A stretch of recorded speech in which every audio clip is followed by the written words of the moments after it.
الحمد لله رب العالمين الرحمن الرحيم مالك يوم الدين إياك نعبد وإياك Bienvenidos a Islam in Spanish. إن الحمد لله نحمده ونستعينه ونستغفره ونتوكل عليه ونعوذ بالله من شرور أنفسنا ومن سيئات أعمالنا من يهده الله فهو المهتد ومن يضلل فلن تجد له مرشدا أشهد أن لا إله إلا الله وحده لا شريك له وأشهد أن محمدا عبده ورسوله. En el nombre de Allah, clemente misericordioso, que la paz y las bendiciones sean con el profeta Muhammad sallallahu alaihi wasallam, con su familia, con sus compañeros y con sus seguidores hasta el día del juicio final. Este estudio que vamos a realizar sobre las bases de la jurisprudencia islámica tiene como objetivo comprender cada uno de los veredictos que nosotros solemos escuchar en el Islam cuando nos dicen esto es halal o permitido, esto es haram o prohibido, esto es mubah o lícito, esto es sunnah o mustahab, recomendable, o cuando nos dicen esto es makruh o desaconsejable. Vamos a estudiar de dónde sale cada uno de estos términos, qué es lo que significa, cómo nacieron en la jurisprudencia islámica, y también vamos a hacer una investigación primero sobre cuáles son las fuentes de la legislación islámica. Tenemos que saber, primariamente, algo que es conocido por todo musulmán y musulmana, que las bases de la legislación islámica primarias son dos. La primera es el Corán, que es la palabra de Allah, y la segunda es la sunna del profeta Muhammad sallallahu alaihi wasallam. Cuando hablamos del Corán, nos referimos a la palabra directa de Allah, la palabra que fue revelada por Allah a su mensajero. Y cuando hablamos de la sunna, hablamos de la palabra indirecta de Allah azza wa jal. Porque Allah dice en el Sagrado Corán: وَمَا يَنْتِقُ عَنِ الْهَوَى إِنْ هُوَ إِلَّا وَحْيٌ يُوحَى. Dice, por cierto, que el profeta sallallahu alaihi wasallam no habla acorde a sus pasiones, sino que él transmite lo que le ha sido revelado por su Señor. Entonces, en esta ley, Allah azza wa jal nos está diciendo que las palabras del profeta sallallahu alaihi wasallam no corresponden al desarrollo intelectual o a la expresión intelectual del profeta sallallahu alaihi wasallam, sino que la sunna, los hadices, lo que nosotros conocemos como expresión del profeta sallallahu alaihi wasallam, es también revelación. Entonces, como dijimos, la revelación tiene dos partes. La primera de ellas es el Corán, que es la palabra directa de Allah, y la segunda es la sunna, que es la palabra indirecta de Allah, porque el significado es de Allah y las palabras son una expresión del profeta Muhammad sallallahu alaihi wasallam, y por eso le llamamos la palabra indirecta de Allah. Todos los veredictos que nosotros podamos encontrar en el Corán y en la sunna auténtica del profeta Muhammad sallallahu alaihi wasallam, después de una investigación exhaustiva sobre la cadena de narración de qué es un hadiz auténtico, en cualquiera de sus dos estados, ya sea sahih, completamente auténtico, o hasan, aceptable, en el valor de la cadena de narración. Cualquier veredicto que sea sacado de estas dos fuentes es una ley fundamental del Islam, y es una ley que no cambia bajo ninguna circunstancia, en ningún lugar ni en ningún tiempo. Como ejemplo de eso podemos dar cuando Allah azza wa jal dice wa aqimus salah, y estableced la oración.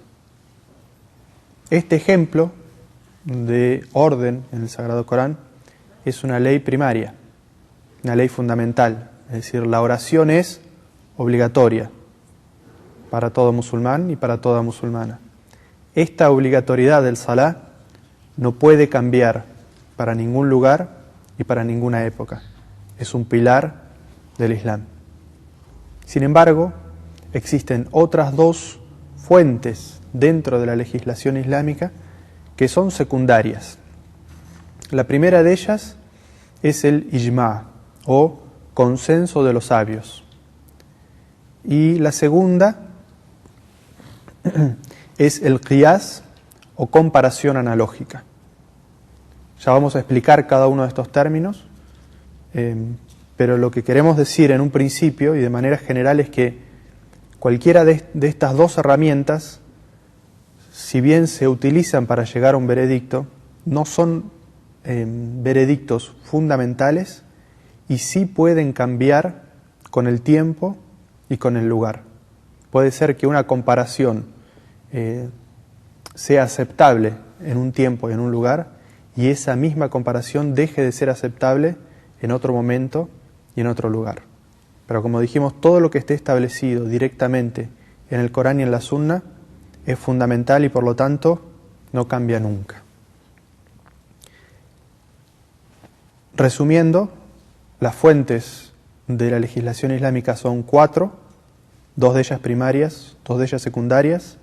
Las 2 primarias son el Corán y la Sunna auténtica, y las 2 secundarias son el ijma' o consenso de los sabios y el qiyas o comparación analógica. ¿Cuál es el método que se utiliza cuando uno necesita saber el veredicto sobre un asunto en particular? Lo primero que se hace es buscar exhaustivamente en el libro de Allah. Es la fuente primaria por excelencia. No se puede buscar en otra fuente hasta no haber agotado la investigación en el Sagrado Corán.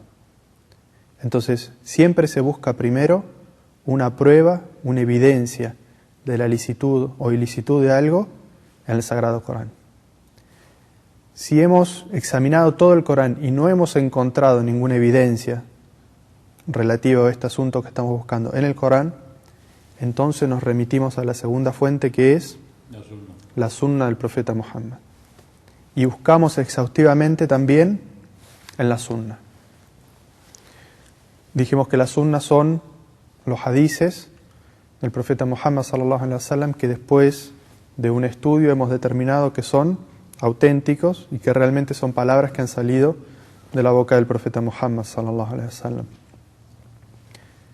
¿Qué pasa si para este veredicto en particular que estamos buscando no encontramos nada en la sunna que nos indique que es lícito o ilícito? Entonces nos volcamos a las herramientas o fuentes secundarias, la cual dijimos que la primera de ellas es el ijma' o consenso de los sabios.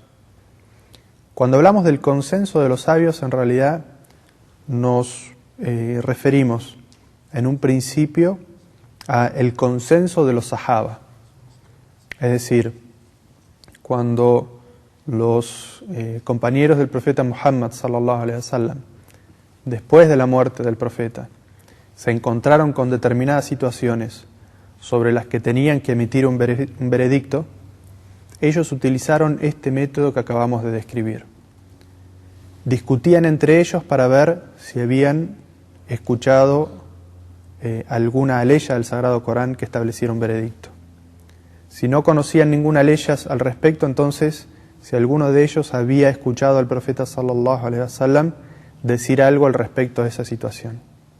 Si no habían escuchado nada del profeta, entonces en el mejor de los conceptos y raciocinios que ellos podían tener de cómo habían ellos, los compañeros del profeta sallallahu alaihi wasallam, presenciado la revelación y entendido del profeta sallallahu alaihi wasallam cuál era el método y el objetivo del Islam en alcanzar determinados objetivos, entonces ellos establecían este consenso sobre cuál sería el veredicto de esta situación. Y por último mencionamos entonces la última herramienta secundaria, que es el qiyas o comparación analógica. Es decir, tenemos una situación en este momento en la cual no sabemos cuál es el veredicto, si es lícita o ilícita. Y existe otra situación, la cual sí tiene un veredicto del Corán o de la Sunna, que puede ser comparable en todos sus aspectos a esta segunda. entonces trasladamos el veredicto de esta primera situación, que sí está descrita en el Corán y en la Sunna, a esta segunda sobre la cual no encontramos. Y un ejemplo sencillo de eso podría ser si alguien se preguntara si viajar en avión es lícito en el Islam. Entonces, fijamos que en la época del profeta sallallahu alaihi wasallam, él utilizó todos los medios de transporte que había en aquella época. Entonces, evidentemente no vamos a encontrar ninguna ley del Sagrado Corán, ni ningún hadith del profeta Muhammad sallallahu alaihi wasallam que diga viajar en avión es lícito. Pero lo que sí hacen los sabios es comparar esa situación que existía en la época del profeta, la utilización de todos los medios de transporte, y compararla con este medio de transporte nuevo que es el avión, y por lo tanto llegamos a la conclusión que la utilización de esos medios de transporte son lícitos. Entonces, otra vez resumiendo, las fuentes de legislación en el Islam son 4, 2 primarias y 2 secundarias. Las 2 primarias, el Corán y la Sunna auténtica. Las 2 secundarias, el ijma o consenso de los sabios, y el último de ellos, el qiyas o comparación analógica. Y dijimos que el método es primero el Corán. Si no encontramos el Corán, entonces en la Sunna. Si no encontramos en la Sunna, entonces en el comportamiento o decisiones de los sahaba. Y si no encontramos, entonces la comparación analógica de una situación que existió en aquella época y que sí tiene veredicto con esta situación nueva para la cual necesitamos un veredicto. Ahora vamos a pasar a estudiar en más detalle cada una de estas fuentes. Cuando nosotros decimos que la primer fuente primaria de legislación en el Corán, en el Islam, es el Corán. Cuando decimos Corán, ¿a qué nos estamos refiriendo? La palabra Corán tiene una definición para los sabios. Y esta es que el Corán es la palabra revelada de Allah a su último profeta Muhammad sallallahu alaihi wasallam en rima arábiga, y cuya recitación se usa en el salah y en otras formas de adoración, y cuyo capítulo más pequeño es en sí mismo un milagro. Esta es la definición que los sabios han dado a la palabra al-Qur'an. La vuelvo a repetir: es la palabra revelada por Allah a su último profeta Muhammad sallallahu alaihi wasallam en rima arábiga, cuya recitación se usa en el salah o la oración u otras formas de adoración, y en la cual su capítulo más pequeño es en sí mismo un milagro. Explicamos esta definición. Científicamente, cuando se hace la definición de un término, significa que cada uno de los componentes de esta definición tiene que traer aquello que es lo que estamos tratando de definir y sacar de la definición todo aquello que no estamos tratando de definir. Por eso, cuando decimos que el Corán es la palabra revelada de Allah, Allah reveló, como nosotros sabemos, muchos libros.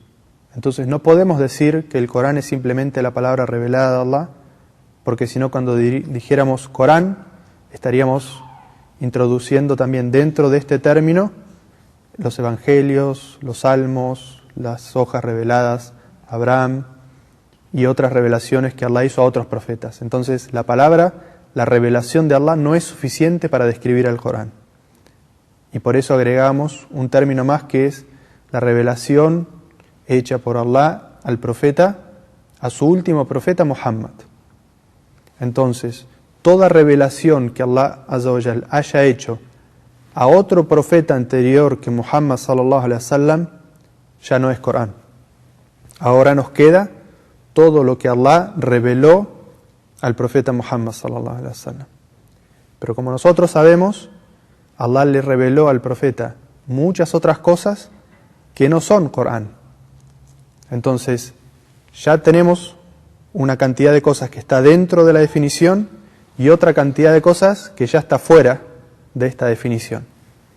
Todo lo que Allah Azza wa Jal le reveló al profeta Muhammad en rima arábiga, es decir, en idioma árabe, Y por eso nosotros decimos que solamente el Corán en idioma árabe es el Corán, y que todas las otras traducciones no son el Corán en sí mismo, sino traducciones o interpretaciones en diferentes idiomas del Sagrado Corán. Y por eso siempre para la extracción de veredictos se debe volver al original en árabe.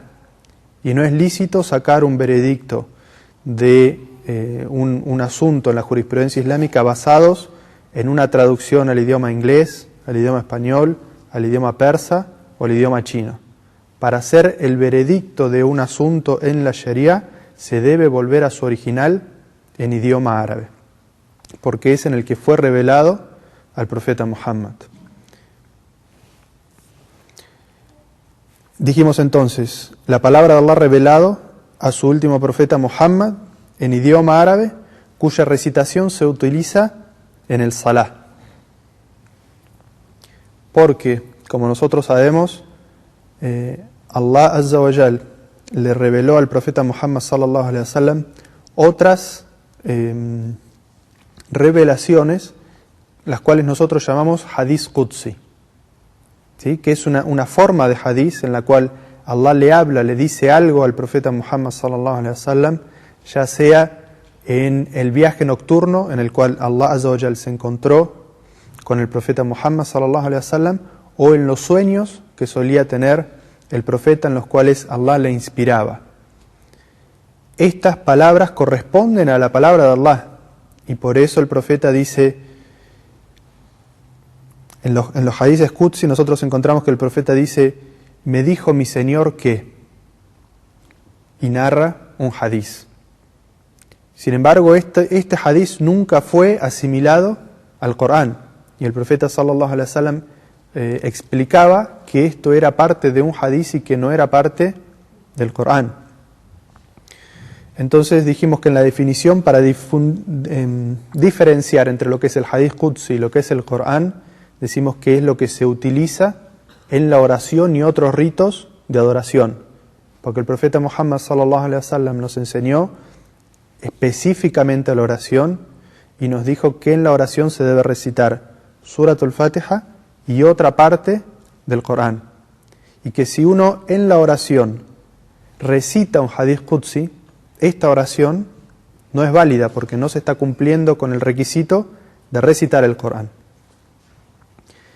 Y la última de las condiciones de esta definición es que el capítulo más corto del Sagrado Corán, que es Suratul Kautsar, es en sí mismo un milagro. ¿Qué queremos decir con que el Corán es en sí mismo un milagro? El texto del Sagrado Corán tiene características que ningún otro texto tiene. Para probar eso, Allah, él mismo, en el Sagrado Corán, invita a aquellos contemporáneos del profeta Muhammad sallallahu alaihi wasallam que no creían que este texto venía de Allah, sino que era una invención literaria del profeta Muhammad sallallahu alaihi wasallam. El Corán los desafía, Allah los desafía a que produzcan un texto similar al Corán. Y cuando hablamos de un texto similar al Corán, no se refiere únicamente a la imitación del estilo lingüístico coránico, sino que se refiere también a la expresión de todos aquellos milagros en la legislación y milagros científicos expresados en el Corán que no podrían ser la invención de un ser humano. Por ejemplo, en este desafío que hace el Corán, invita a los que no creen en la divinidad del Corán, en el origen divino del Corán, que produzcan 10 suras. Cuando evidentemente el primer desafío es que produzcan un Corán similar. un libro similar. Evidentemente los incrédulos no pueden producir un libro similar. Entonces el Corán baja y dice, produzcan entonces 10 suras, 10 capítulos, como los del Corán. Y evidentemente los incrédulos no pueden hacerlo. Entonces el desafío baja hasta decir, produzcan siquiera un capítulo, como el del Sagrado Corán. Y han pasado 1428 años y los incrédulos no han podido producir un capítulo similar. Y cuando decimos producir no es, como mencionamos anteriormente, imitar el estilo del Corán, sino producir un texto que contenga los milagros que contiene el Corán.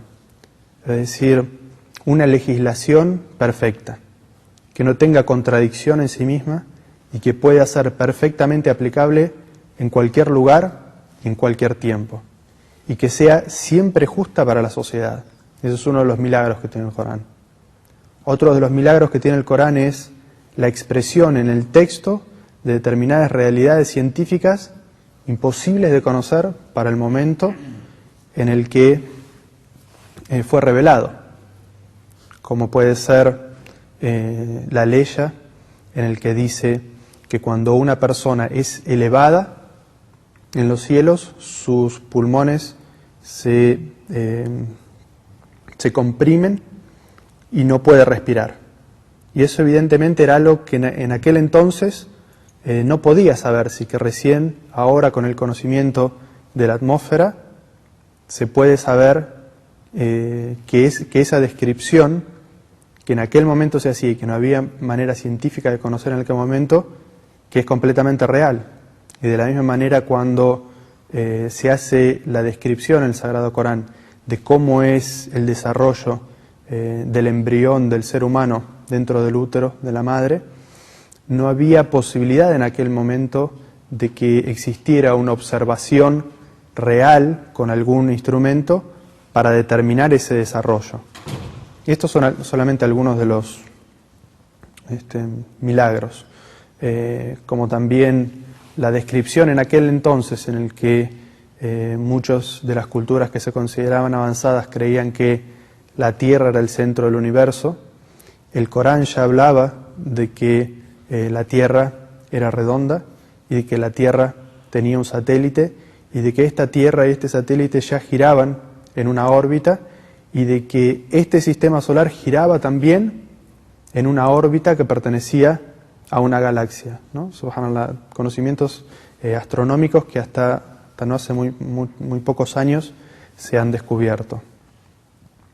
Otro de los milagros que tiene el Sagrado Corán es que Allah Azza wa Jal lo ha hecho fácil para memorizar. Y este es un milagro que Allah Azza wa Jal le ha concedido solamente a este libro. El Corán es mucho más extenso que el Último Testamento. Y sin embargo, hasta ahora nosotros no conocemos un solo cristiano que memorice de principio a final el Nuevo Testamento, ¿no es cierto? Y sí conocemos muchísimos musulmanes y de muy corta edad que Allah les ha concedido memorizar el Sagrado Corán. Y es una ley en la cual Allah Azza wa Jal nos dice que Él ha facilitado la conservación y también la memorización del Sagrado Corán. Y el último de los milagros que vamos a mencionar ahora sobre el Sagrado Corán es la conservación intacta, y que también es el único libro que ha sido conservado de esta manera, porque Allah Azza wa Jal lo juró así en el Sagrado Corán cuando dijo: Inna nahnu nazzalna adh-dhikra wa inna lahu lahafidhun. Es decir, nosotros hemos descendido el último recuerdo, el último libro, la última revelación para el ser humano, y nosotros somos de él su custodio. Es decir, nosotros garantizamos su conservación intacta hasta el último de los días. Entonces, estos son los milagros que contiene el Sagrado Corán, y por lo cual terminamos de comprender la definición que hicimos de qué es el Sagrado Corán. Y como ejemplo de leyes que se sacan del Sagrado Corán, podemos citar la ley que mencionamos anteriormente, que dice wa aqimus salah, la cual es una orden de Allah a la nación islámica de establecer o realizar en sus momentos prescriptos la oración. También están las aleyas que hablan, por ejemplo, sobre la distribución de la herencia.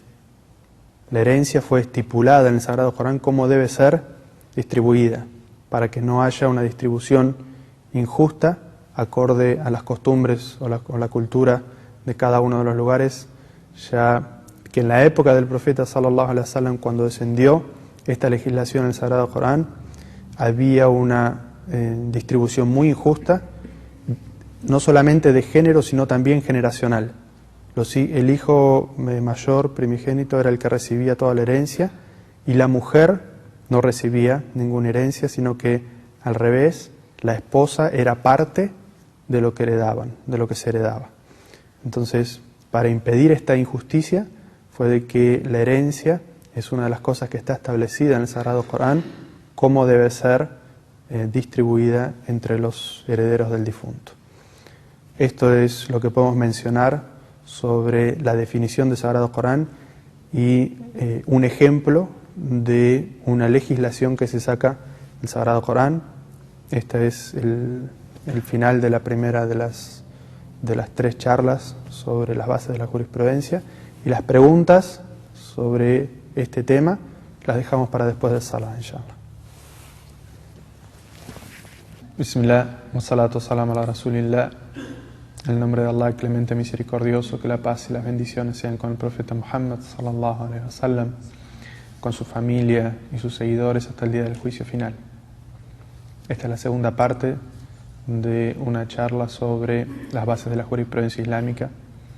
Dimos en la charla anterior la primera de las fuentes primarias, que es el Sagrado Corán, y un ejemplo de una ley derivada o extraída del Sagrado Corán. Ahora vamos a ver la segunda de las fuentes fundamentales o primarias del Islam, que es la Sunna.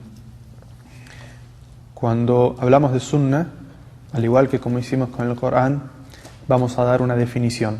Vamos a decir qué es la Sunna. La Sunna es el registro de los dichos, hechos y las aprobaciones implícitas y explícitas del profeta Muhammad sallallahu alaihi wasallam, que han sido relatadas por sus sahabas de manera auténtica.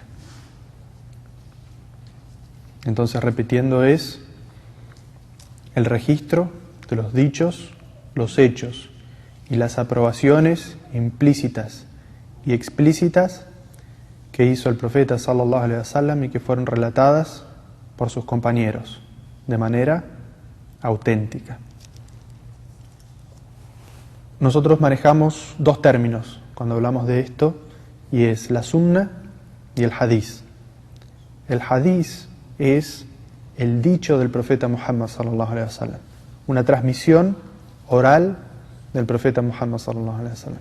Y este término que estamos utilizando aquí es la sunna, que es más general que el hadiz, porque este término implica no solamente los dichos orales, sino las acciones mismas del profeta Muhammad sallallahu alaihi wasallam, y también las aprobaciones que hiciera el profeta sallallahu alaihi wasallam, como por ejemplo si había alguno de sus sahabas realizando alguna obra y pasaba el profeta sallallahu alaihi wasallam por delante de él y lo veía hacer esa obra y pasaba sin decirle nada, los sahabas que conocían la legislación islámica sabían que eso significaba una aprobación implícita del profeta Muhammad sallallahu alaihi wasallam, porque el profeta, como profeta de Allah, tenía una responsabilidad,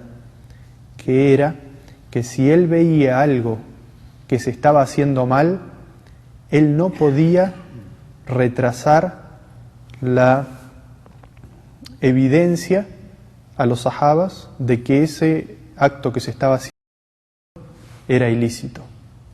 ¿Por qué? Porque si se hacía en presencia del profeta sallallahu alaihi wasallam y él no decía nada, significaba que estaba siendo aprobado por él. Nosotros como musulmanes comunes, no como profetas de Allah, sino como musulmanes comunes, el profeta sallallahu alaihi wasallam nos dijo: si ven algo malo que se está realizando, cámbienlo con la mano, es decir, con la acción. Si no pueden, entonces con la palabra. Si ven que se está realizando algo malo, traten de aconsejar para que la persona deje de hacer eso malo que está haciendo. Y si tampoco pueden, entonces niéguenlo en el corazón. Y ese es el estado más bajo de la fe. Así termina el hadiz del profeta sallallahu alaihi wasallam. Lo que nos está queriendo decir en este hadiz el profeta es que nosotros, como seres humanos, como musulmanes, tenemos que actuar acorde a nuestras posibilidades. Si tenemos autoridad, por ejemplo en nuestra casa, o somos los imames de una mezquita, o somos los gobernantes de una sociedad musulmana, y vemos que se está realizando una acción ilícita, tenemos la autoridad, tenemos que cambiarla con la mano, es decir, con la acción. Ir y prohibirlo, decir, por ejemplo, a nuestro hijo, eso no se puede hacer. Eso es haram, tenemos la autoridad para hacerlo. ¿Qué pasa si no tenemos la autoridad porque es una persona igual que nosotros? Tenemos la posibilidad del habla, de aconsejar. Es una responsabilidad como musulmanes. Lo que tenemos que hacer es intentar cambiar ese mal a través de las palabras. Ir y aconsejar a este hermano y decirle: esto está prohibido en el Islam, por tal y tal evidencia, deja de hacerlo. ¿Qué pasa si no tenemos esa posibilidad de hablar, ya sea porque no somos escuchados o porque por alguna situación en particular nos han prohibido hablar? Por ejemplo, en una mezquita dicen: en esta mezquita el único que puede dar consejo es el imam. Y uno entra a esta mezquita y encuentra a un hermano haciendo lo que está mal. Y sabe que la gente es muy susceptible y que si uno dice algo, lo van a criticar inmediatamente. Entonces, en esa situación, el musulmán que ha sido obligado a no decir, tiene que callar. Y le queda la última instancia, que es negar en su corazón aquello que está mal. Y el profeta nos aclara que esto de negar en el corazón es el estado más bajo de la fe. Es decir, que si un musulmán pasa delante de algo que se está haciendo mal y ni siquiera lo niega en su corazón, ni siquiera siente repulsión por ese mal que se está realizando, significa que su corazón no tiene fe. Es decir, que es una buena medida para nosotros para examinar nuestro corazón. Si pasamos por la calle delante de algo que es evidentemente prohibido en el Islam y eso no nos produce repulsión en el corazón, significa que algo malo hay con nuestra fe. Y esto es una característica que tiene el musulmán común. Pero el profeta sallallahu alaihi wasallam no tenía esta característica. El profeta, por ser el profeta de Allah, si él veía algo que estaba mal, inmediatamente tenía que decir. Porque si él no decía nada, significaba que estaba aprobado. O sea que el profeta sallallahu alaihi wasallam, si pasaba delante de una acción que era incorrecta, inmediatamente tenía que evidenciar que eso era ilícito. Como existen muchos hadices del profeta sallallahu alaihi wasallam de esta característica.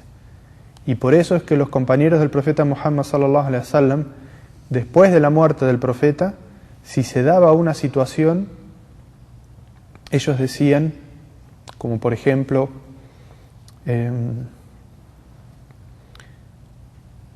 la planificación familiar, el profeta sallallahu alaihi wasallam evidenció que es lícito practicar algún método de planificación familiar.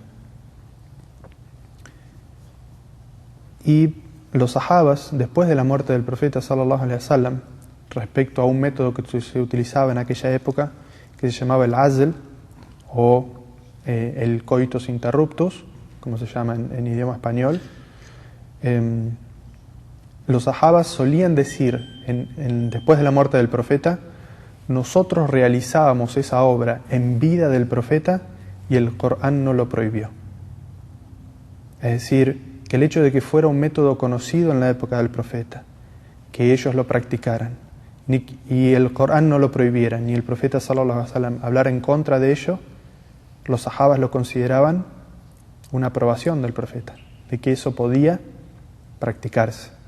Entonces dijimos que la sunna encierra los dichos del profeta Muhammad sallallahu alaihi wasallam, las obras que se narran de él, como por ejemplo a Aisha diciendo el profeta sallallahu alaihi wasallam, su carácter era el Corán, diciendo que la forma de tratar el profeta Muhammad sallallahu alaihi wasallam a su esposa en la relación familiar era tal como la describía el Corán.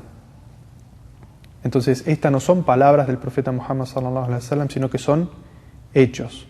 Esto también entra dentro de lo que es la sunna.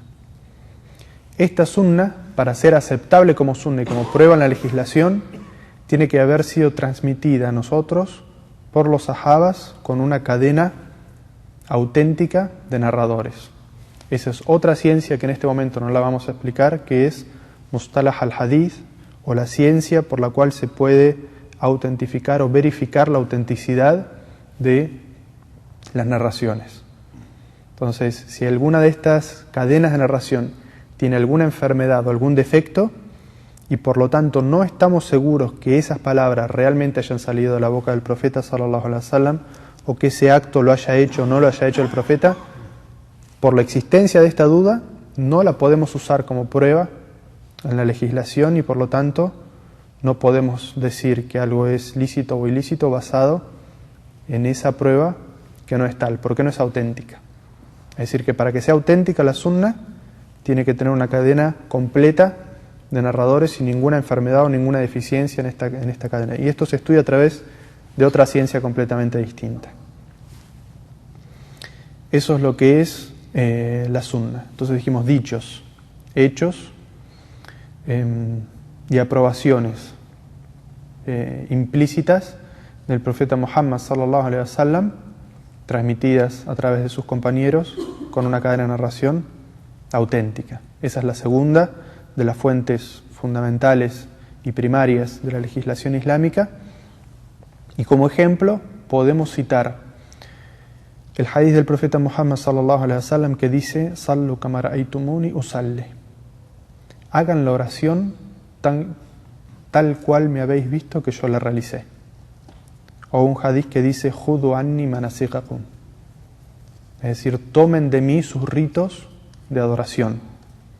Entonces, vimos en la primera de las fuentes que la obligatoriedad de la oración llega a través del Corán.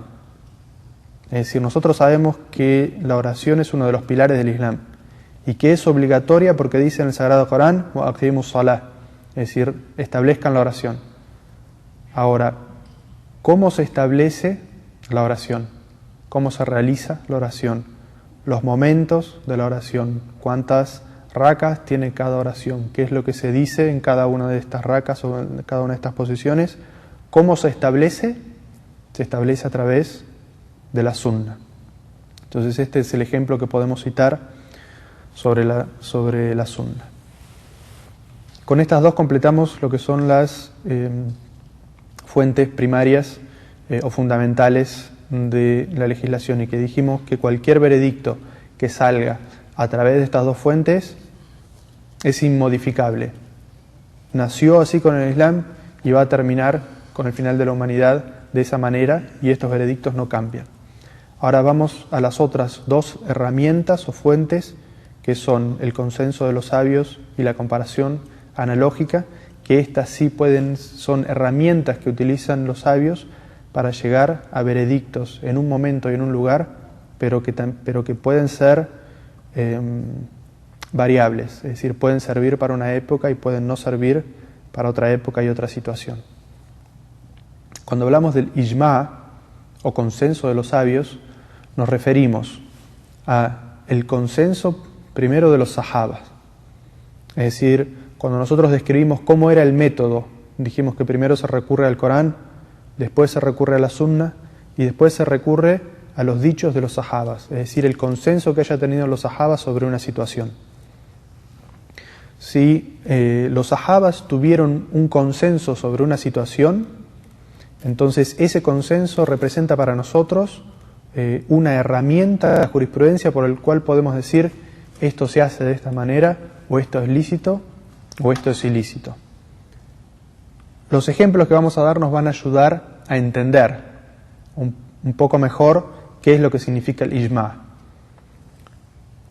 Nosotros conocemos el Sagrado Corán y sabemos que todo lo que se encuentra entre las dos tapas de ese libro es el Corán. ¿Cómo es que ese libro llegó a nosotros? En la época del profeta Muhammad sallallahu alaihi wasallam, el Corán descendía. El profeta lo recibía del ángel Gabriel y lo recitaba a alguno de sus compañeros. Estos compañeros también lo memorizaban. Así como había escribas que escribían en el mismo momento que el profeta sallallahu alaihi wasallam estaba recitando el Corán, lo escribían. Y el profeta les decía, esta revelación que acaba de llegar corresponde a tal sura, tal capítulo, y aleya tal a tal. Es decir, por dar un ejemplo, estas aleyas corresponden a Sura An-Nur, la Sura de la Luz, de la aleya 24 a la aleya 26. Entonces los sahabas sabían que ese extracto que acababa de descender correspondía a tal capítulo y a tal número de aleyas consecutivos. Este orden no terminó de cambiar hasta la muerte del profeta Muhammad sallallahu alaihi wasallam. Y por lo tanto los escritos que había del Sagrado Corán no eran un libro uniforme, porque en aquella época no existía la facilidad que existe hoy de hacer copiar y pegar y agregar y restar y cambiar el orden. Entonces, en aquella época lo que se hacía es con cada una de las revelaciones, esas revelaciones se escribían o en un cuero, o en una piedra, o en algún hueso que sea lo suficientemente amplio para escribir. También se escribía en los papiros de palmera. Entonces, el orden final del Corán no se conoció sino hasta que descendió la última aleya poco antes de la muerte del profeta Muhammad sallallahu alaihi wasallam.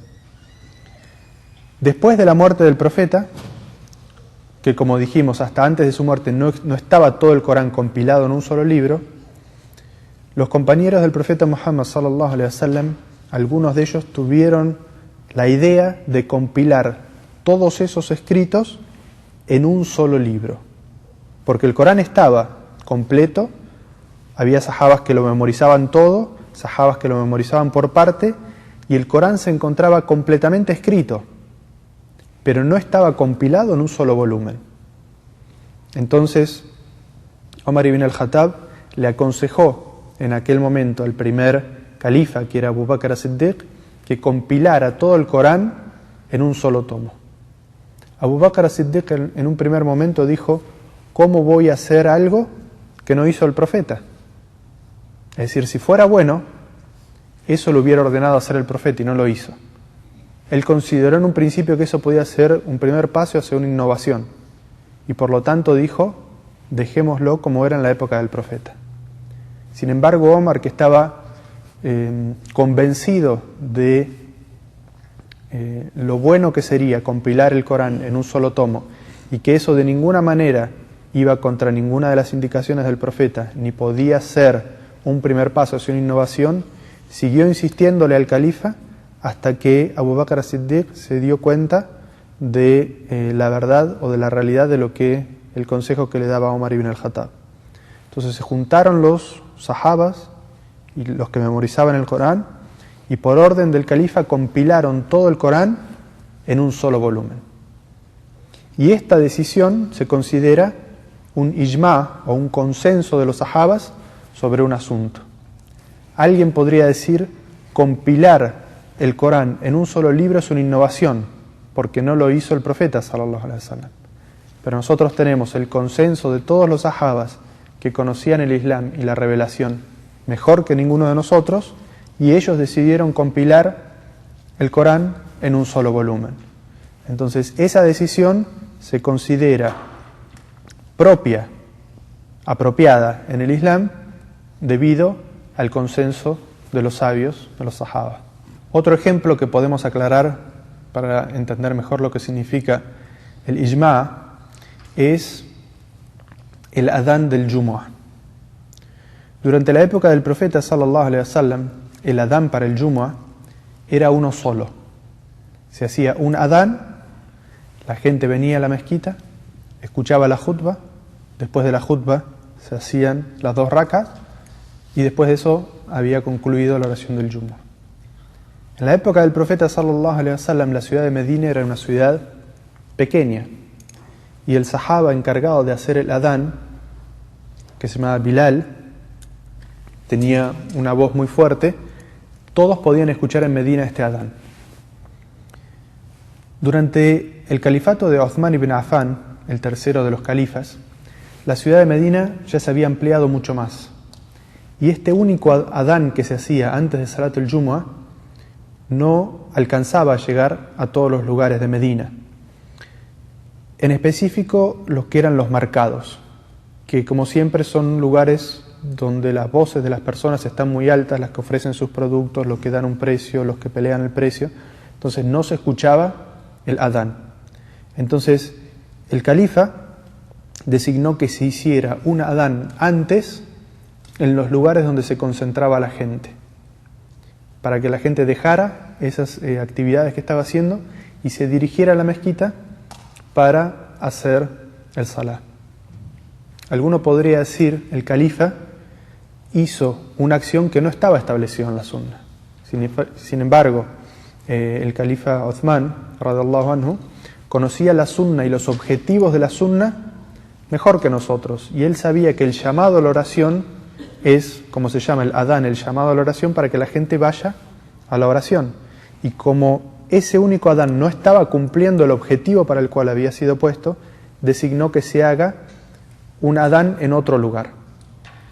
Entonces, durante mucho tiempo, y en algunos lugares hasta el día de hoy, se hacen 2 adán.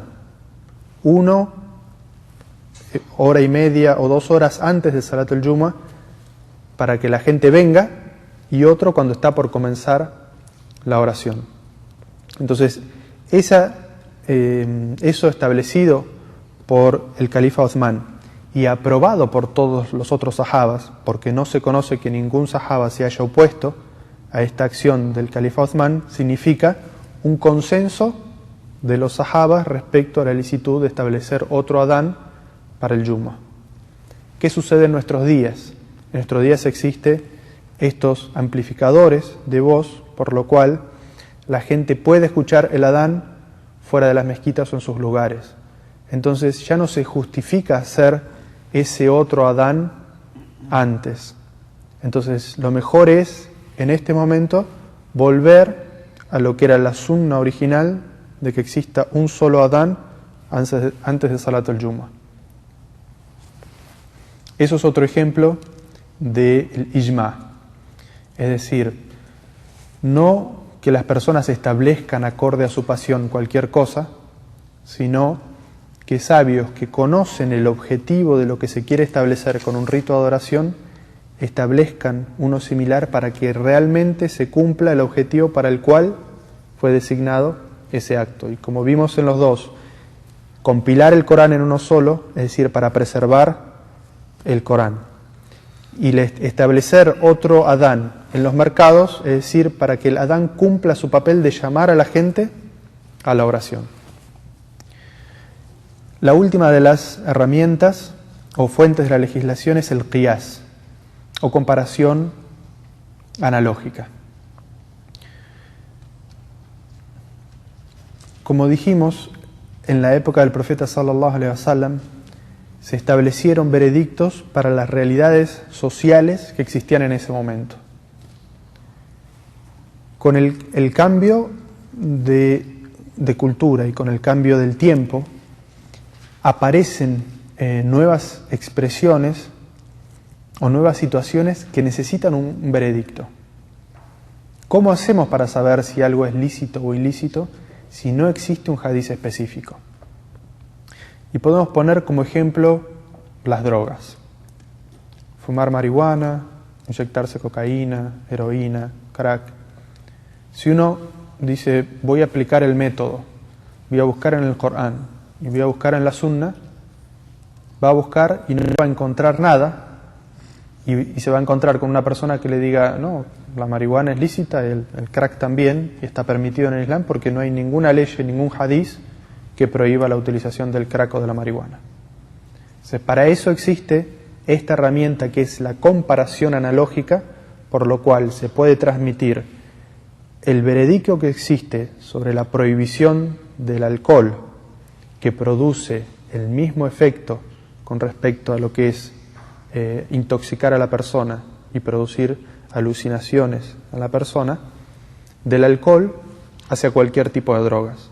Y por lo tanto el veredicto que tiene la prohibición del alcohol se transmite a la prohibición de las drogas.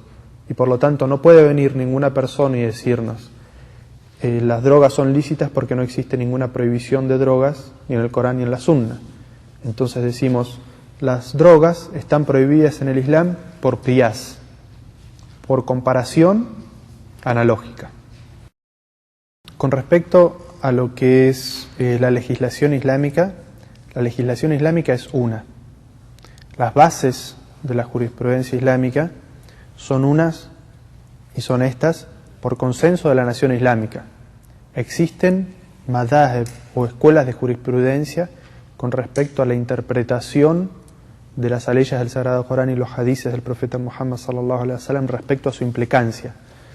Pero con respecto a las bases de la jurisprudencia, las 4 escuelas de jurisprudencia islámica tienen con ínfimas variaciones en la interpretación la misma base en el método jurisprudencial. Entonces, el Islam en todo el mundo aplica el mismo método porque es el mismo. Ahora, existen las escuelas de jurisprudencia, es decir, la interpretación de las aleyas del Sagrado Corán y de los hadices del profeta Muhammad sallallahu alaihi wasallam. Digamos, por ejemplo, que hay aleyas y hadices que son generales, se prestan a sentar bases generales, y otras aleyas y hadices que son puntuales y hablan sobre una sola situación. Por ejemplo, los hadices del profeta Muhammad sallallahu alaihi wasallam que hablan sobre la prohibición de la mentira. Establecen un veredicto y es la prohibición de la mentira.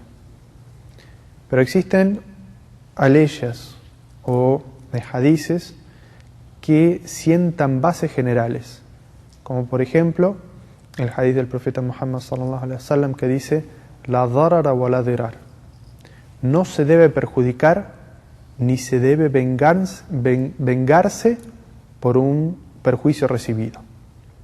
Este hadith no nos habla sobre una situación en particular, sino que sienta una base que puede ser aplicable a un montón de situaciones.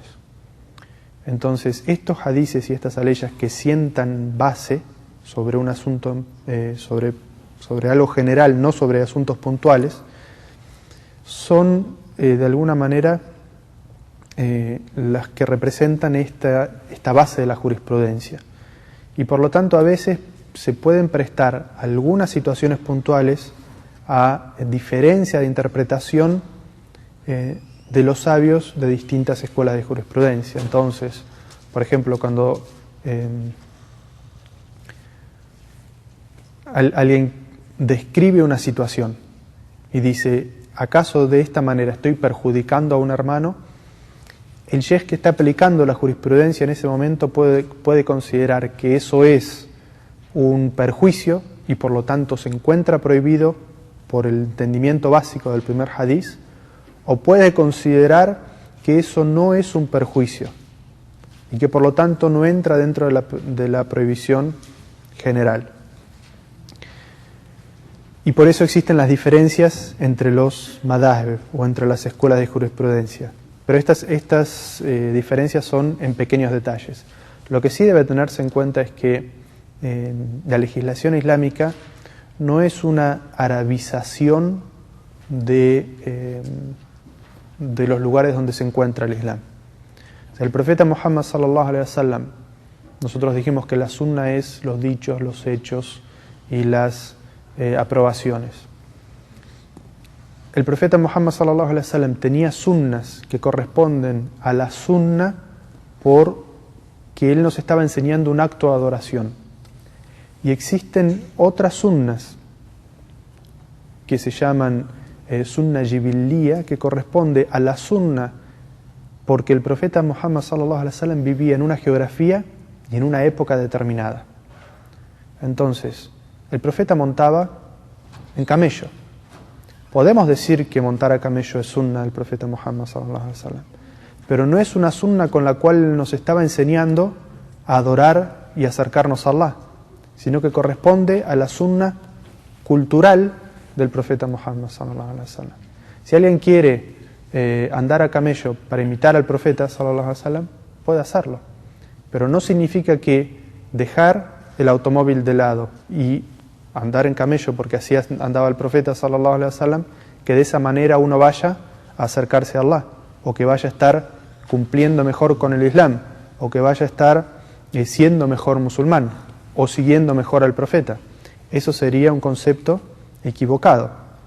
Entonces los sabios identificaron perfectamente estos dos campos de lo que es la sunna ta'abudiyya, o la sunna por la cual se enseña a adorar a Allah, y la sunna jibiliyya, o la sunna cultural del profeta sallallahu alaihi wasallam por el lugar, la geografía y el tiempo en el que él vivió, porque lo que es la sunna ta'abudiyya es lo que uno encuentra en todos los países islámicos y en todos los lugares donde se encuentran asentamientos de musulmanes. Sin embargo, esta otra parte de la sunna toma el color, la característica del lugar donde está asentado el Islam. Y por eso, si uno se pasea por el mundo islámico, va a ver que la vestimenta, la alimentación, la forma de transporte y muchas otras características que son del relacionamiento de las personas, tiene una característica propia del lugar. Y por eso los musulmanes de Pakistán no son igual a los musulmanes del Yemen, ni igual a los musulmanes de Nigeria, ni igual a los musulmanes americanos. Cada uno de ellos tiene sus propias características.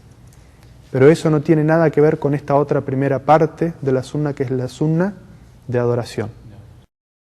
La respuesta es que la sunna jibiliyya, o esta sunna cultural del profeta Muhammad sallallahu alaihi wasallam, uno solamente puede ver su expresión en que, como dijimos, el Islam no es una arabización de las culturas.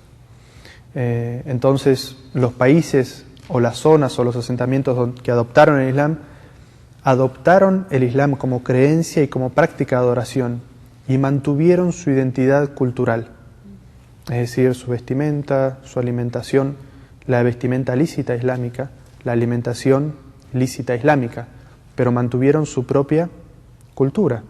Entonces, eso es con respecto a la diversidad cultural que uno puede encontrar en los distintos lugares donde hay asentamientos islámicos. Respecto a la diferencia de los madhahib o de las escuelas de jurisprudencia, eso es por la interpretación que se puede hacer. De todas maneras, la diferencia real entre las escuelas de jurisprudencia es una diversidad que solo corresponde a los sabios que pueden juzgar acorde a una escuela de jurisprudencia, y no al común de los hermanos que toman un solo hadiz, hacen de ese hadiz el Islam y marcan de innovador o de ignorante o de kafir a toda aquella persona que no actúa acorde al único hadiz que ellos saben. O sea, esto es un acto de ignorancia. En el Islam uno debe juntar todos los hadices relacionados al tema y exponerlo a la interpretación o al entendimiento que tuvieron los primeros musulmanes sobre ese tema. Y por eso es que nosotros decimos que la metodología correcta es aferrarse al Corán y a la Sunna acorde al entendimiento que tuvieron las primeras generaciones, porque ellos fueron los que sobre todo los sahabas, los que presenciaron la revelación y los que entendían todo el contexto en el cual era revelado una ley o dicho un hadiz del profeta Muhammad sallallahu alaihi wasallam. Bismillah, salatu, salam ala Rasulillah. Con respecto a qué libros de hadís pueden ser seguidos, hubo un movimiento en la nación islámica que nació a partir del segundo siglo, que fue la época de la compilación. Es decir, los hadices del profeta Muhammad sallallahu alaihi wasallam eran conocidos por los sahabas. Algunos sahabas conocían algunos hadices, otros sahabas conocían otros hadices. La segunda generación, los tabi'ín, tomaron a los sahabas como sus maestros. Entonces pasaban un tiempo con un sahaba, escuchaban los hadices que tenían para relatar, y después iban con otro sahaba y escuchaban los hadices que ellos tenían para relatar, y así empezaron las primeras compilaciones. Los tabi'ín, es decir, la generación que vino después, y después de esa generación vino lo que se llama la generación de la compilación, es decir, estos sabios que han sido nombrados como el Bukhari, como Muslim, como Abu Dawud, como Tirmidhi, como An-Nasai, corresponden a un tiempo corto, un periodo corto de tiempo en el cual ellos se dedicaban a visitar a todas estas personas que habían tenido acceso a la Sunna y compilar, acorde a este estudio que dijimos, que se llama Mustalah al-Hadith, si este hadith tenía las condiciones necesarias para ser considerado un hadith auténtico, y por lo tanto lo ponían en su libro. Los libros de compilación son con respecto a la autenticidad de dos maneras y con respecto a la compilación en sí o el orden de dos maneras. Con respecto a la autenticidad del hadith, existen los libros que se llaman Sahih, como Sahih al-Bukhari, Sahih Muslim, es decir, compilación de hadices auténticos de Bukhari, compilación de hadices auténticos de Muslim. Y otros libros que se llaman Sunan, es decir, compilaciones de Sunna, que sus autores no establecen que todo lo mencionado en ese libro tenga el nivel de auténtico. Es decir, puede ser auténtico y puede que no. Entonces queda al criterio de aquellos sabios que hacen el estudio de la autentificación del hadith de verificar que ese hadith sea auténtico o no. De este estilo está Sunan Abu Dawud, el libro de Sunna de Abu Dawud, de Tirmidhi, de Ibn Majah y otros tantos. Entonces, respecto a Sahih al-Bukhari y Sahih Muslim, nosotros sabemos que todos los hadices que encontremos en esos dos libros son completamente auténticos y no necesitamos la verificación de nadie. Si encontramos un hadith dentro de esos dos libros, sabemos que es auténtico. ¿Qué pasa si encontramos un hadith en Tirmidhi, en Abu Dawud, en Ad-Daraqutni, en Ahmad ibn Hanbal, el Musnad de Ahmad ibn Hanbal? Estos libros, sus autores, no pusieron como condición de que todo lo que se mencionara era auténtico. Entonces necesitamos la verificación de algún otro sabio del hadith que estudiara la cadena de narración y nos dijera este hadith es auténtico, es aceptable o es débil. Y por eso están muchos libros que se dedicaron a eso. Entonces cada vez que nosotros encontramos un hadith que dice narrado en Abu Dawud, narrado en Tirmidhi, narrado en Ahmad ibn Hanbal, debemos preguntar a un sheikh o a una persona letrada si ese hadith está dentro de los que son auténticos o no. Y con respecto a la forma de la organización de los libros, están los libros que se llaman Sunna y está el libro que se llama Musnad. En los libros de Sunna, como el de Sahih al-Bukhari, Sahih Muslim, Sunan Abu Dawud, Sunan Ibn Majah, los hadices tienen una organización temática. Es decir, hadices sobre la aqida, están todos los hadices que hablan sobre la aqida. Hadices sobre salah, todos los hadices que hablan sobre salah. Hadices sobre el ayuno, todos los hadices que hablan sobre el ayuno. Y después está el otro tipo de libro que es el Musnad, en el cual los hadices están organizados por el sahaba que los narra. Entonces el libro empieza por Abu Bakr. Todos los hadices que narró Abu Bakr. Aunque el primero sea sobre aqida, el segundo sobre salah, el tercero sobre el hajj y el cuarto sobre un tema de transacciones económicas. No importa el tema, importa quién lo narra. Estos libros no son muy útiles para el lector común, sino que son más útiles para el investigador que quiere saber cada sahaba sobre qué tema narró. Bismillah, salatu, salam ala rasulillah. La persona que recién acaba de pronunciar la shahada tiene dos asuntos importantísimos sobre los que debe estudiar. El primero de ellos es sobre el significado de lo que acaba de pronunciar. Es decir, qué significa la shahada que acaba de pronunciar y cuáles son las implicancias que tiene la shahada que acaba de pronunciar. Es decir, que tiene que estudiar bien la creencia. Eso es lo más importante que tiene que estudiar el musulmán nuevo. Y segundo, el acto principal de adoración, que es la relación con Allah Azza wa Jal, que es el salah. Es lo más importante. Incluso en los libros de jurisprudencia islámica se menciona que es permisible retrasar la realización de la oración en el caso de que una persona entre al Islam el tiempo que se tarde para enseñarle a orar. Eso se mencionaba en los libros, en los primeros escritos sobre el fiqh. Entonces, eso nos da cuenta de la importancia. Eso sin mencionar que el profeta sallallahu alaihi wasallam dijo que era lo primero que tenían que hacer las personas, lo primero sobre lo que iban a ser juzgados, y la única acción por la cual, si una persona la abandona conscientemente de su obligatoriedad, puede llegar a abandonar el Islam. Es decir, puede devenir incrédulo por el hecho de negar la obligatoriedad del salah y dejar su salah. Entonces, por la importancia que tiene la oración, es lo primero que debería estudiar el musulmán nuevo con respecto a lo que son los actos de adoración. Entonces dijimos la aqida primero, la doctrina, y segundo el salah. No es obligación elegir una escuela y seguir una escuela de jurisprudencia. Nosotros como musulmanes estamos obligados a seguir el Corán y la Sunna. Es lo que se nos llama en el Sagrado Corán. Como en la ley en la que dice de que si Allah ha establecido un juicio, no corresponde a un creyente o una creyente buscar otro juicio que el establecido en el Sagrado Corán. Y la ley con respecto a la Sunna, en la que dice que aquellos que difieran del profeta Muhammad sallallahu alaihi wasallam o no sigan su Sunna, se están exponiendo a un castigo terrible. Entonces estas dos aleyas nos establecen que lo que uno debe hacer es seguir el Corán y la Sunna del profeta Muhammad sallallahu alaihi wasallam.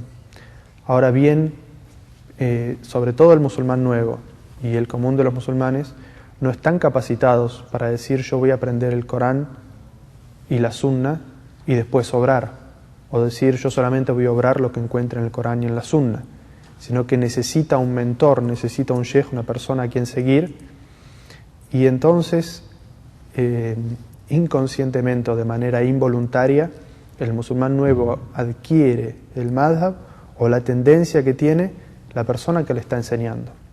La precaución que tiene que tomar el musulmán nuevo es siempre pedir una prueba. Es decir, esto que me está enseñando, ¿dónde está en el Corán y dónde está en la Sunna? Entonces nosotros nos aseguramos que lo que estamos siguiendo es realmente el Corán y es la Sunna. Y uno no debe preocuparse si la base de la jurisprudencia que está siguiendo el imam es Hanafi o Shafi o Maliki o Hanbali. Lo importante es saber que uno está basado en pruebas del Corán y de la Sunna para hacer lo que hace. Bismillah wa salatu wa salam ala rasulillah. Es cierto que existe la diferencia de opinión. La diferencia de opinión existió en vida del profeta sallallahu alaihi wasallam y durante la época de los sahabas. Existe una diferencia de opinión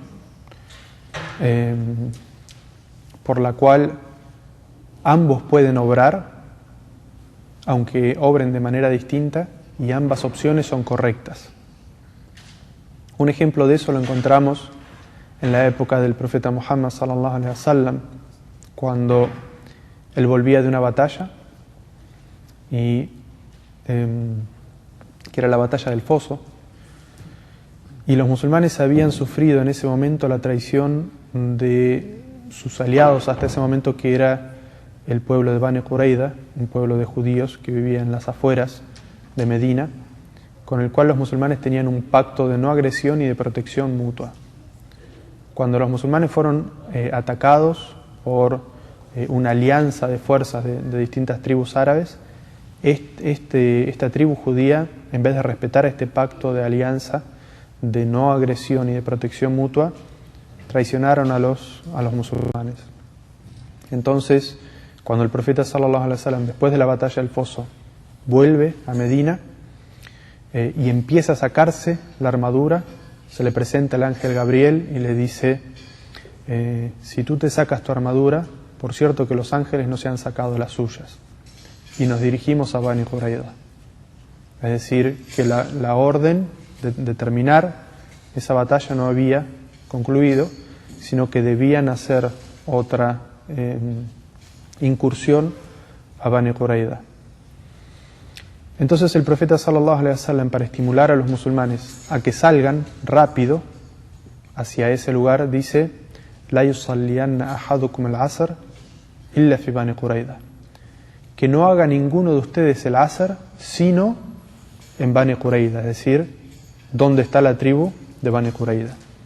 Entre Medina y ese lugar había una distancia considerable. Entonces todos los musulmanes salieron raudamente, rápidamente.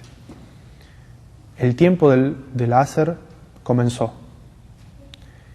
Y antes de que llegaran, se acercó el tiempo del Maghrib. Entonces los musulmanes, que iban en un solo cuerpo de ejército, tuvieron una diferencia de opinión. Algunos dijeron: el profeta nos dijo que no hagamos el asr sino hasta que lleguemos a Bani Qurayza. Entonces yo no voy a hacer el asr hasta que llegue a Bani Qurayza, aunque se haya pasado el tiempo. Es decir, voy a seguir literalmente las palabras del profeta Muhammad sallallahu alaihi wasallam.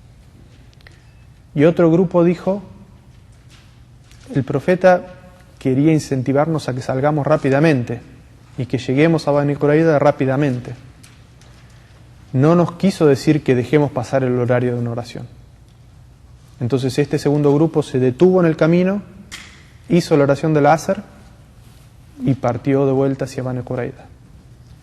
Cuando llegaron a Bani Qurayza, representantes de ambos grupos se presentaron al profeta sallallahu alaihi wasallam para pedirle que dijera cuál de los dos grupos tenía la razón. Entonces el profeta Muhammad sallallahu alaihi wasallam les dijo: ambos. Los que hicieron la oración en su momento, hicieron bien y cumplieron con la oración en su momento. Y los que no hicieron el asr sino hasta que llegaron a Bani Qurayza, pasado el horario, siguieron estrictamente mis palabras.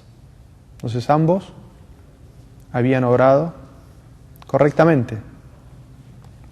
Entonces existen situaciones en las cuales, según la interpretación que uno haga de los textos, puede obrar de una manera o de otra. Y ambas actitudes o ambas acciones son correctas, porque están basadas en un texto. Ahora, esta interpretación, para que exista una diferencia, tiene que estar basada en el entendimiento de los sabios, en un entendimiento correcto. Entonces, si bien existen 4 escuelas de jurisprudencia, dentro de las 4 escuelas existen innumerables tendencias por las cuales uno puede encontrar que un asunto tan sencillo como la oración del viajero puede tener muchísimas posiciones con respecto a cuántos días puede uno estar para hacer la oración de viajero, si 3 días, si 11 días, si 15 días, si 3 meses, si solamente el tiempo que considere que esté de viaje, o si ha llegado de viaje y tiene la intención de establecerse. Y no solamente eso, sino cuándo se considera viaje. Si viaje se considera un viaje de larga distancia, o viaje se considera algo cultural en el aspecto de un lugar en el que yo me siento foráneo, aunque vaya y vuelva en el mismo día, porque yo puedo tomar un avión, ir a Nueva York y volver en el mismo día. En Nueva York estoy viajero o no estoy viajero. Es decir, que en todos estos aspectos hay diferencias de opiniones. Siempre que estas diferencias de opiniones estén basadas en el Corán y Sunna y el entendimiento correcto de alguna de estas escuelas de jurisprudencia, lo que uno debe hacia esa otra opinión que no es igual a la que nosotros tenemos es respeto. No se puede decir que una persona que esté obrando con una opinión diferente a la que nosotros obremos, que está desviado o que está haciendo una innovación. Y mucho menos decir que es kafir, ¿no es cierto? O sea, declarar incrédula a otra persona porque obra acorde en asuntos de jurisprudencia a un asunto contrario al entendimiento que nosotros tenemos. La condición es que este entendimiento tiene que estar basado en el Corán y en la Sunna por una escuela de jurisprudencia. No puede ser la interpretación que yo hago de un hadiz en español que leí en la traducción de Sahih Muslim. Yo lo entendí así y por lo tanto voy a obrar de esta manera. Eso sería equivocado, porque Allah Azza wa Jal dice en el Sagrado Corán: Fas'alu ahla dhikr in kuntum la ta'lamun. Preguntad, recurrid a la gente de conocimiento si es que no sabéis. Y nosotros somos toda gente que no sabe. Estamos aprendiendo nuestra religión. Entonces tenemos que tomar la religión de la gente de conocimiento. Entonces, si uno aprende en este lugar que el Adán se repite, por ejemplo, 4 veces, y en otro lugar el Adán lo repiten 2 veces, cuando decimos Allahu Akbar, ¿no es cierto? Y en el Iqama se repite solamente 2 veces, y otros lo repiten 4 veces, entonces, aunque uno lo haya aprendido de una manera, uno tiene que preguntar: ¿y por qué lo decís 2 o por qué lo dices 4?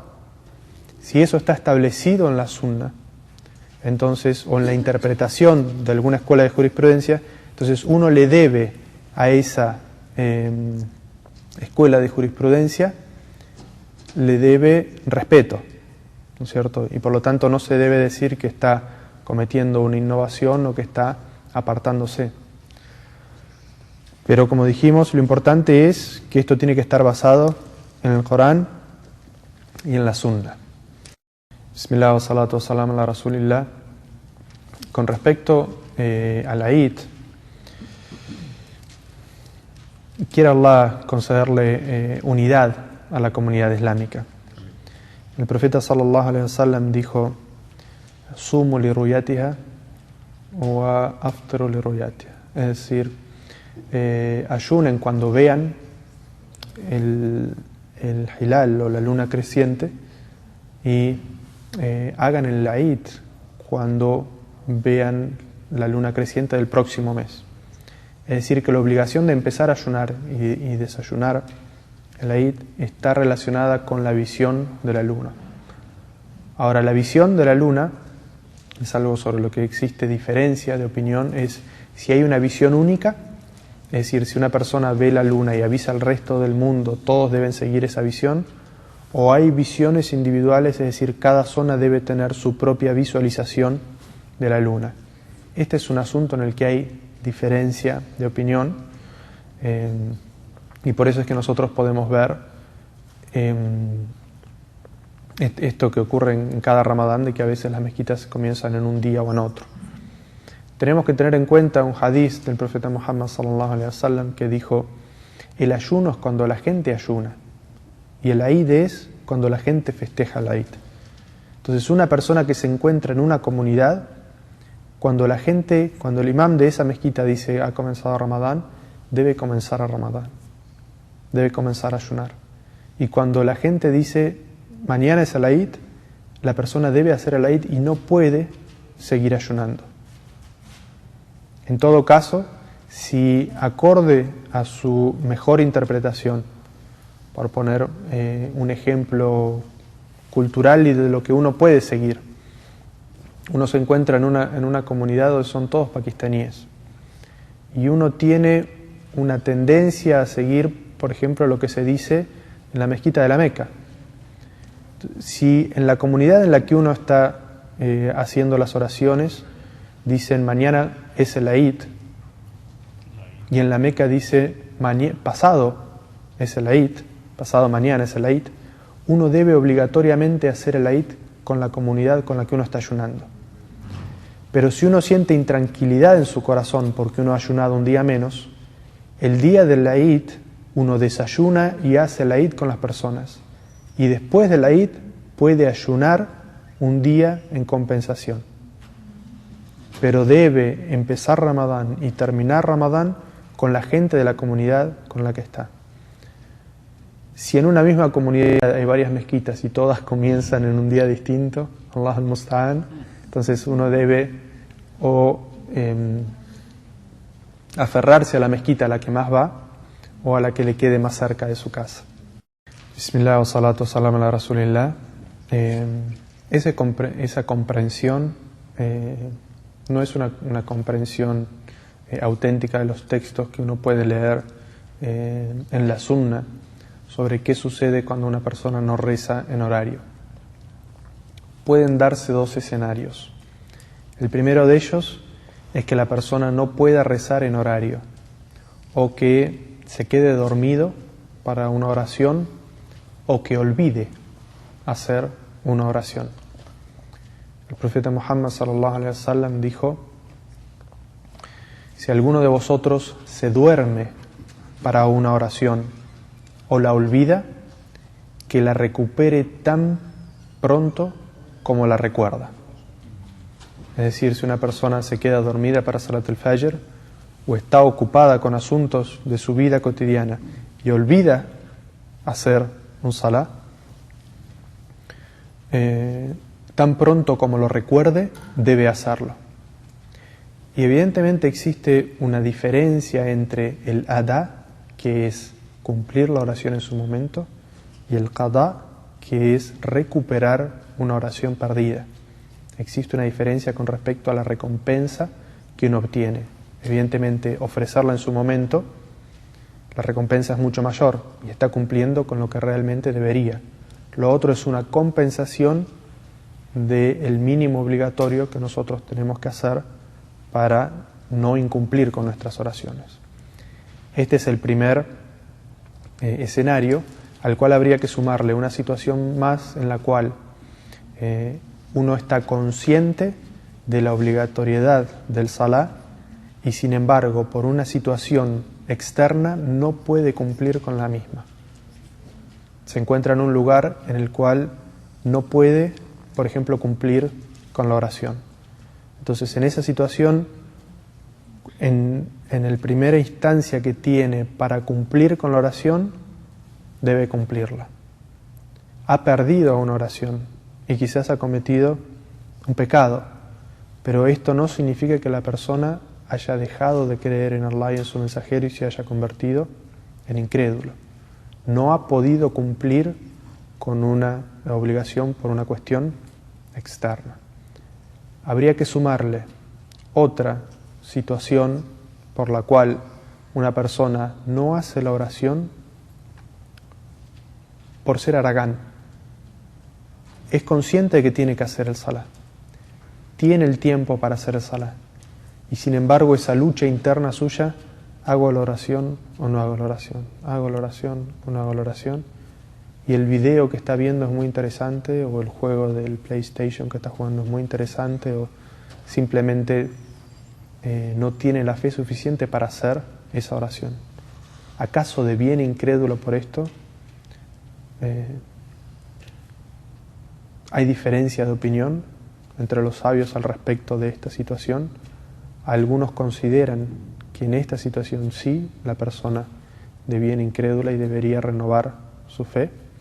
Y otros consideran que no ha perdido la fe, pero sí ha cometido un pecado grandioso y que la recompensa de esa oración no debe no puede recuperarla jamás.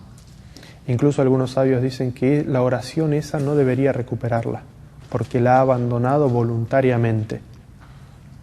El segundo escenario es que una persona dude o niegue la obligatoriedad del Salah y diga: yo soy musulmán, pero la oración, yo soy musulmán en el corazón. La oración no es obligatoria.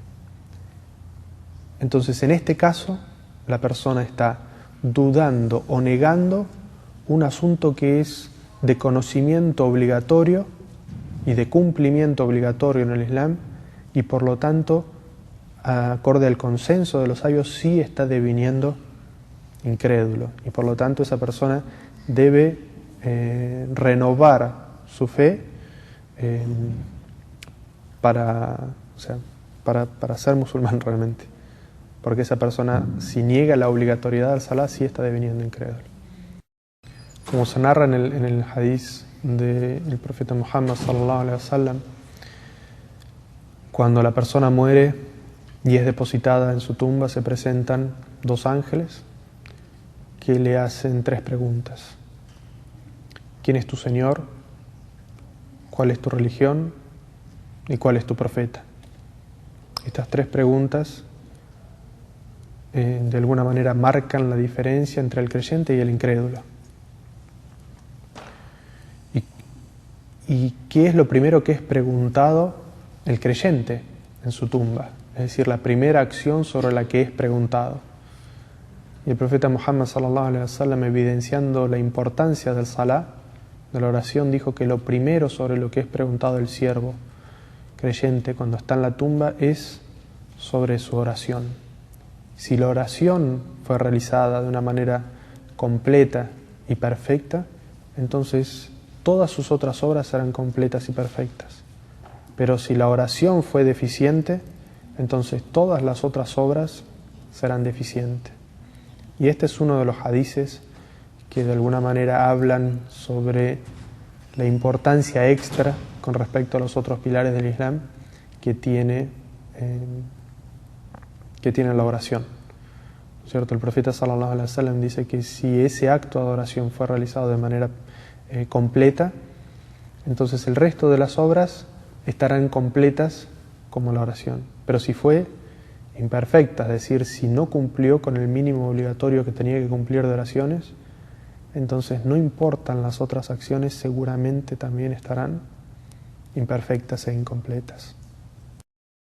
El profeta Muhammad sallallahu alaihi wasallam evidenció en un hadith que las imágenes expuestas y los perros prohíben la entrada de los ángeles a un hogar. El profeta Muhammad sallallahu alaihi wasallam, y este hadith es un hadith auténtico, entró una vez a su casa y Aisha había hecho una cortina con una tela que tenía imágenes. Y el profeta sallallahu alaihi wasallam, cuando ingresó, se sintió incómodo y le dijo que en la casa que estaban las imágenes y los perros no ingresaban los ángeles. Y Aisha radhiallahu anha, que Allah se complazca con ella, narra al final del hadith que ella tomó esa tela, la sacó de la cortina y hizo con ella pequeños almohadones. Es decir, que esta imagen, que ya no estaba completa y expuesta, sino que estaba cortada y en almohadones, ya sí era algo que el profeta sallallahu alaihi wasallam había aceptado en su casa. Entonces, este hadith nos muestra primero que el tipo de imagen al que se refiere es una imagen completa y que es una imagen expuesta. Entonces, si esa imagen está expuesta y está completa, entonces esta es de las imágenes que prohíben la entrada de los ángeles a un hogar. Ahora, si estas imágenes no están expuestas y no son completas, entonces no son de las imágenes referidas en el hadith y por lo tanto no entran dentro de la prohibición. Y cuando hablamos de completas, los sabios dicen completas en el sentido de que se entiende que sea completa en sí misma, es decir, un rostro, si es una foto, un retrato de un rostro, es completa en sí misma. Entonces, esa es una foto expuesta y por lo tanto y completa en sí misma y por lo tanto prohíbe la entrada de los ángeles. Y por eso no se puede decir que es unánime, pero la mayoría de los sabios dicen que el hecho de colgar fotos de personas entra dentro de la prohibición por la cual, si uno lo hace, prohíbe la entrada de los ángeles a la casa. El profeta sallallahu alaihi wasallam primero lo está poniendo en esa forma, diciendo que es una de las situaciones por las cuales los ángeles no entran a la casa, es decir, que implica en sí mismo un pecado. Y el hecho en particular de que los ángeles no ingresen a la casa, significa que si no ingresan los ángeles, porque se hace algo para que ellos ingresen, los que probablemente ingresen al hogar sean los demonios, los shayatines. Entonces, los demonios y los shayatines son los que nos susurran y traen al hogar aquellas cosas que como musulmanes uno no debería tener, ya sea en el susurro o aquellas cosas que son ilícitas que el musulmán tenga en su hogar, la incitación a esas cosas, y por eso el peligro, ¿cierto? Por eso el profeta sallallahu alaihi wasallam en tantos hadices nos dice: quien diga tal dua, Allah lo protegerá del susurro, o quien lea Surat al-Baqarah, en esa casa no entrarán los demonios y no lo afectará la magia. Entonces todos estos hadices del profeta Muhammad sallallahu alaihi wasallam que hablan sobre cómo protegernos de los demonios, los hadices que hablan sobre en las casas a los que no ingresan los ángeles, es decir, un lugar donde podrían ingresar los demonios. El profeta Muhammad sallallahu alaihi wasallam dijo en un hadiz: Allah maldice a la mujer que se hace un tatuaje y a la mujer que hace un tatuaje, y maldice a la mujer que depila las cejas y la que se depila, a la que le es depilada las cejas, y maldice también al que se lima los dientes. En este hadiz el profeta Muhammad sallallahu alaihi wasallam invoca la maldición de Allah sobre la persona que hace esta acción. Es una de las fórmulas por las cuales los sabios interpretan que invocar la maldición evidentemente implica un pecado y por lo tanto esa acción es ilícita. Que el profeta sallallahu alaihi wasallam lo haya dicho sobre las mujeres, los sabios mencionan que en la Sharia en particular no existen veredictos de género excepto que se mencionen: esto es particular para las mujeres o esto es particular para los hombres. Como cuando el profeta sallallahu alaihi wasallam dijo: el oro y la seda son prohibidos para los varones de mi nación, ilícitos para las mujeres. Entonces en este hadith el profeta sallallahu alaihi wasallam evidencia para quién es prohibido y para quién es lícito. Pero los otros hadices o las otras aleyas donde se mencionan los hombres o las mujeres, se menciona porque son los que frecuentemente hacen esa acción, pero no significa que la prohibición sea únicamente para ellos. Entonces la prohibición de estos tres actos también está relacionada con los hombres. Entonces los hombres tampoco pueden depilarse las cejas, ni hacerse tatuajes, ni limarse los dientes. Y es tan maldito la persona que se lo hace a sí mismo como la persona que lo hace a otros. Entonces la musulmana tampoco podría trabajar como depiladora de cejas, porque entraría dentro de la misma prohibición. Y es una prohibición hacerse un tatuaje a uno mismo, dejarse que se lo hagan, como trabajar de persona que hace tatuajes a las personas. Y respecto a limarse los dientes, se refiere a una práctica exclusiva que había en la época del profeta sallallahu alaihi wasallam, por los cual limaban los dientes hasta dejarlos en triángulos, porque era una forma de demostrar bravura o belleza en aquella época, pero que modificaba completamente la visión o la creación del ser humano. Entonces, la prohibición de depilarse las cejas está mencionada claramente en la Sunna. Hay algo que habría que mencionar, y es que el concepto de lo que es belleza es algo cultural y adquirido por la sociedad en la que uno vive. Entonces, de la misma manera que el esposo aprende a ver la belleza de su esposa incluso cuando ella viste hijab, o que no vista de una manera provocativa, sino que se vista de una manera islámica correcta y aprende a ver en ella esa belleza. Y de la misma manera que la mujer aprende a ver, contrario al estereotipo de belleza que uno puede encontrar en esta sociedad, a su esposo con barba, que no corresponde con los estereotipos de belleza, y sin embargo la mujer aprende a ver la belleza en su marido, el hombre debería de alguna manera impulsar y mostrar que él ve belleza en su esposa, aunque ella no depile sus cejas, porque eso es lo que agrada a Allah. Y al esposo evidentemente no le agrada que su esposa tenga que hacer algo para agradarle en algo que invoca la maldición de Allah. Entonces lo que van cambiando son los estereotipos de qué es bello para el musulmán y para la musulmana. Alhamdulillahi Rabbil Alamin, Ar-Rahmanir Rahim, Maliki Yawmiddin, Iyyaka na'budu wa iyyaka nasta'in. Bienvenidos a Islam in Spanish.